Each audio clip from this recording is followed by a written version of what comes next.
Hala eta guztiz ere, edo horrexegatik, Liborioren historioa kontatzeko beharra sentitzen nuen. Horren bestaldiz, isildutako errealitatea nik esan nahi nuen. Gerra zibila, Euskaldunen arteko gerrere izan zen.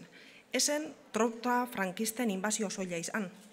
Hori baino konplexuagoa da gertatutakoa.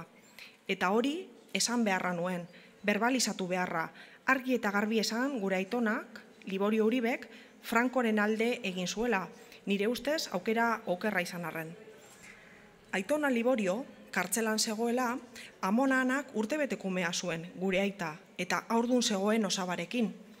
Bakarrik zegoen etxean, eta nekez joan alizaten zen kartzelara senarrari bizita egitera. Horren ardura, Izeba Maritxuk zuen. Ark eramaten zizkion janaria eta ropa, utxik egin gabe. Izeba Maritxuk, esan zidan aitona inbidiagatik eraman zutela kartzelara, herriko ezin ikusiengatik. Politikak baino pisu handiagoa izan zuela gaiztakeriak. Erregezaleen zerrenda batean agertu zen eta salatu egin zuten.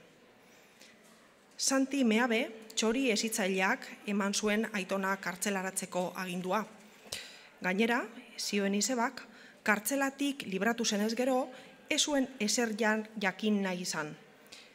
Jose Maria Meller Ark, Liborio Larrinagako kartzelako iesaldian salbatu zuen gizonak, agindu zion lagunduko ziola gizartean posizio ona lortzen.